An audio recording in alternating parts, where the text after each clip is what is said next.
पिता और पुत्र एवं पवित्र आत्मा नाम आमेन। प्रभु जीशु नाम आपण मानक जीसस गॉस्पेल यूट्यूब चैनल को सुस्वागत सह जय जीशु जना करे। आसतु मोर प्रिय भाई भूणी माने आज आम मैंने पवित्र त्रैक्य रविवार दिन पदार्पण करियछु।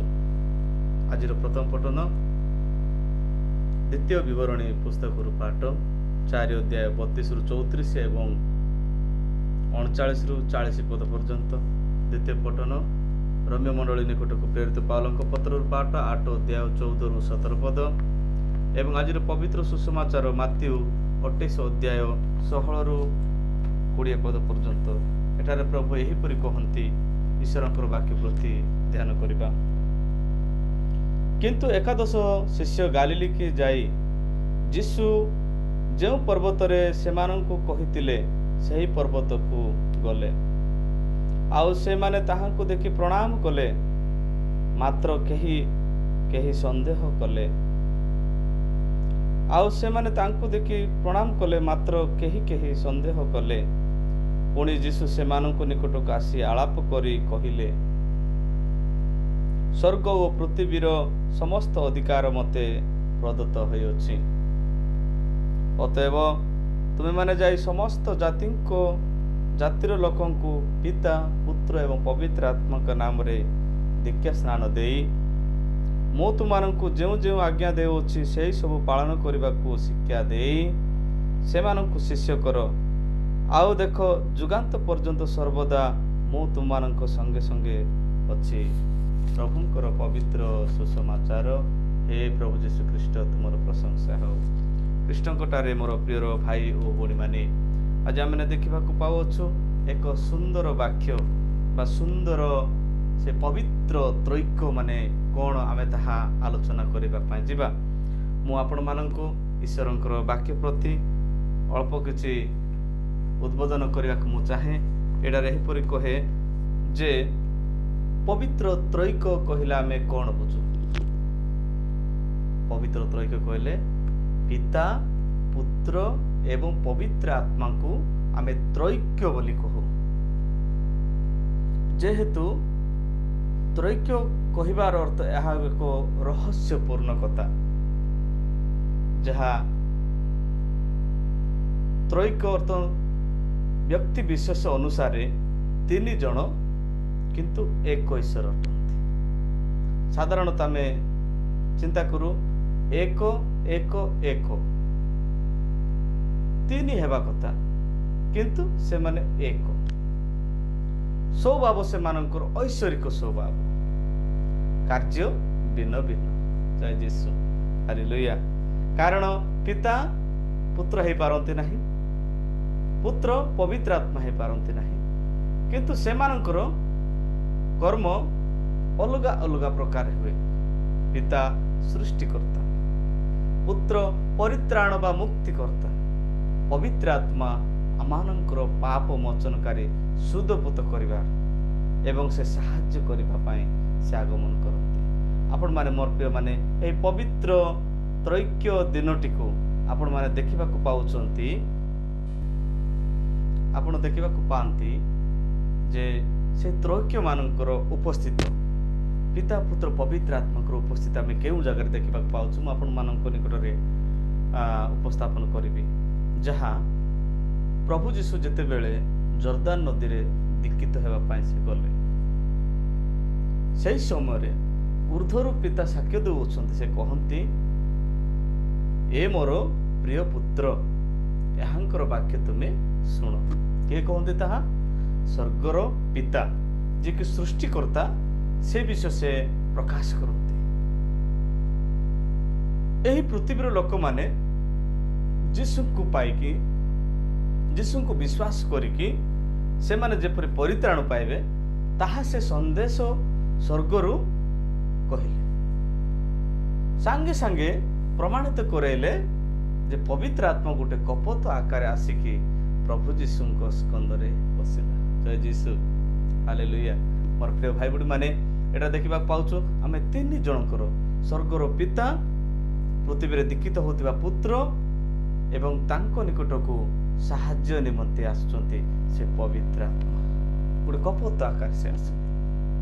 ଏଠାରେ ଆମେ ସେମାନଙ୍କର ଉପସ୍ଥିତି ଗୁଡ଼ିକ ଆମେ ଦେଖିବାକୁ ପାଉଛୁ।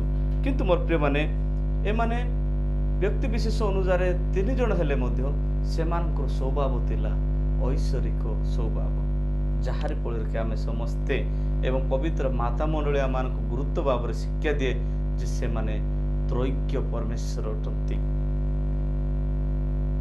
ଆପଣମାନେ ଦେଖନ୍ତି ଆଦି ପୁସ୍ତକ 1:26 ଯଦି ଦେଖନ୍ତି, ଆମ୍ଭେ ମନୁଷ୍ୟକୁ ସୃଷ୍ଟି କରିବା, ଆପଣା ପ୍ରତିମୂର୍ତ୍ତିରେ ସୃଷ୍ଟି କରିବା। ଆମ୍ଭେ କାହିଁକି ବୋଲି ସେ ଉଚ୍ଚାରଣ କଲେ। ଯଦି ସ୍ୱୟଂ ଈଶ୍ୱର ଯଦି ଜଣେ ଥାନ୍ତା, ସେ ମୁଁ ବୋଲିକି ସେ ଉଚ୍ଚାରଣ କରିଥାନ୍ତେ। ଆମ୍ଭେ ଅର୍ଥାତ୍ ପିତା ପୁତ୍ର ପବିତ୍ର ଆତ୍ମା, ସେମାନେ ସ୍ୱର୍ଗରେ ହିଁ ପ୍ରାରମ୍ଭରୁ ସେମାନଙ୍କର ଉପସ୍ଥିତି ରହିଛି। ଯେହେତୁ ଆମ୍ଭେ କହିଲେ ବହୁ ବଚନ ବୁଝାଏ, ଠିକ୍ ସେହିଭଳି ଆମ୍ଭେ ମାନେ ପିତା ପୁତ୍ର ପବିତ୍ର ଆତ୍ମାଙ୍କର ସହଭାଗିତାରେ ମନୁଷ୍ୟକୁ କ'ଣ କରନ୍ତି, ସୃଷ୍ଟି କରନ୍ତି ବା ନିର୍ମାଣ କରନ୍ତି ଗୋଟେ ମୂର୍ତ୍ତିକା ପିଣ୍ଡୁଳାର ସହିତ। ସେ ଜାଗାରେ ଏପରି ଆମେ ଦେଖିବାକୁ ପାଉଛୁ। ଏବଂ ଏହି ପବିତ୍ର ତ୍ରୈକ୍ୟ ଦିନଟିକୁ ବା ପବିତ୍ର ତ୍ରୈକ୍ୟ ନାମକୁ ପ୍ରତ୍ୟେକ ସମୟରେ ଆମ୍ଭେମାନେ ଉଚ୍ଚାରଣ କରୁ, ଯାଜକମାନେ ମଧ୍ୟ ଉଚ୍ଚାରଣ କରନ୍ତି। ପ୍ରାର୍ଥନା କରିବା ସମୟରେ ପ୍ରଥମେ ପିତା ପୁତ୍ର ପବିତ୍ର ଆତ୍ମାଙ୍କ ନାମରେ ଆମେନ୍ ବୋଲିକି ଆମେ ଉଚ୍ଚାରଣ କରୁ ବା ଆରମ୍ଭ କରୁ, ଏବଂ ଶେଷ କଲାବେଳେ ମଧ୍ୟ ସେହି 3 ଜଣଙ୍କର ବ୍ୟକ୍ତିଙ୍କର ନାମକୁ ନେଇ ଆମେ ଶେଷ ମଧ୍ୟ କରିଥାଉ। ପ୍ରଭୁଙ୍କର ଲୋକମାନେ ଆପଣମାନେ ଦେଖନ୍ତି, ଜାଣନ୍ତି ମଧ୍ୟ ଈଶ୍ୱରଙ୍କର ବାକ୍ୟ ଆଉ ଅଭିଷେକ ସମୟରେ ଯାଜକମାନଙ୍କୁ ମଧ୍ୟ ଠିକ୍ ସେହି ପିତା ପୁତ୍ର ପବିତ୍ର ଆତ୍ମାଙ୍କ ନାମରେ ଅଭିଷେକ କରାଯାଏ। ଏବଂ ଆମ ସମସ୍ତଙ୍କୁ ଦୀକ୍ଷା ସ୍ନାନ ଦେବା ସମୟରେ ମଧ୍ୟ ସେହି ପିତା ପୁତ୍ର ପବିତ୍ର ଆତ୍ମାଙ୍କ ନାମରେ ଆମମାନଙ୍କୁ ଦୀକ୍ଷିତ କରାଯାଉଛି। ଏବଂ ଆପଣମାନେ ଦେଖନ୍ତି ବିଶପମାନଙ୍କୁ, ଯାଜକମାନଙ୍କୁ ଏବଂ ସର୍ବସାଧାରଣ ଲୋକମାନଙ୍କୁ ମଧ୍ୟ କେବଳ ଏକମାତ୍ର ନାମ ପିତା ପୁତ୍ର ପବିତ୍ର ଆତ୍ମାଙ୍କ ନାମରେ ବା ତ୍ରୈକ୍ୟ ଈଶ୍ୱରଙ୍କ ନାମରେ ଆମ ସମସ୍ତଙ୍କୁ ଦୀକ୍ଷା ସ୍ନାନ ଦିଆଯାଉଛି। ପ୍ରିୟ ପ୍ରଭୁଙ୍କର ଲୋକମାନେ, ଆଜିର ସୁସମାଚାର କହିଲା ବେଳେ ଶିଷ୍ୟମାନଙ୍କୁ ପଠେଇ କହୁଛନ୍ତି, ଯାଅ ପିତା ପୁତ୍ର ପବିତ୍ର ଆତ୍ମାଙ୍କ ନାମରେ ଦୀକ୍ଷିତ କରାଅ ଏବଂ ସେମାନଙ୍କୁ ମୋର ଶିଷ୍ୟ କର ଏବଂ ସେମାନଙ୍କୁ ଶିକ୍ଷା ଦିଅ। ଏହିପରି କହି ସେ ସମସ୍ତଙ୍କୁ ପଠାଉଛନ୍ତି। ଆଜି ମୋତେ ଆପଣମାନଙ୍କୁ ଆମ ସମସ୍ତଙ୍କୁ ମଧ୍ୟ ସେ ଏହିପରି ପ୍ରେରଣା ଦିଅନ୍ତି ଏବଂ ଉତ୍ସାହ ଦିଅନ୍ତି, ଉଦ୍ଦୀପନା ଦିଅନ୍ତି। ସେ ପବିତ୍ର ସୁସମାଚାର ଉଦ୍ଘୋଷଣା କରିବା ପାଇଁ ଆମ ସମସ୍ତଙ୍କୁ ସେ ଆହ୍ୱାନ କରନ୍ତି।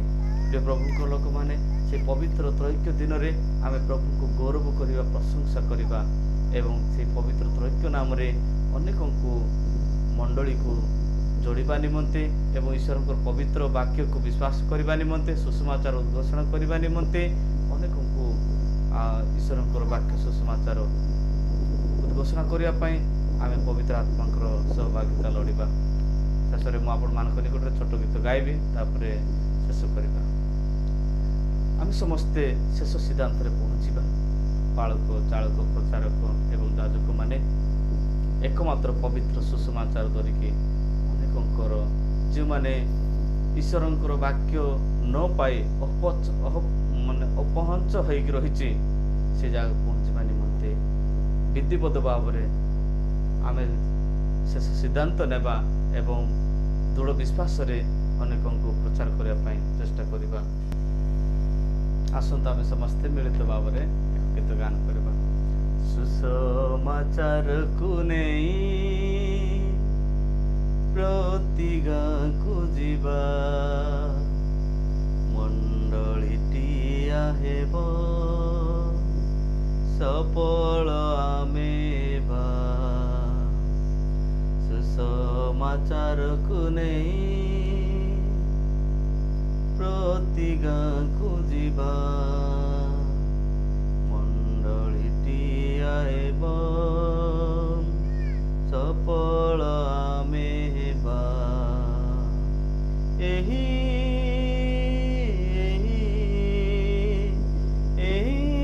ଆମର ଲକ୍ଷ୍ୟ, ଏହି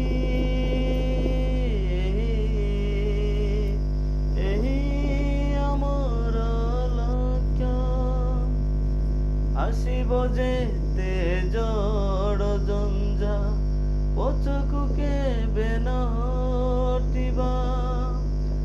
আপনা ক্রুশ বহন করি সত্য পথ দেখাইবা আসিব যেতে জড় জঞ্জা পছকু কেবে নটিবা আপনা ক্রুশ বহন করি সত্য পথ দেখাইবা বড়ি চালিবা আগে আগে সুসমাচার পৌঁছাইবা বড়ি চালিবা আগে আগে সুসমাচার পৌঁছাইবা সুসমাচারକୁ ନେଇ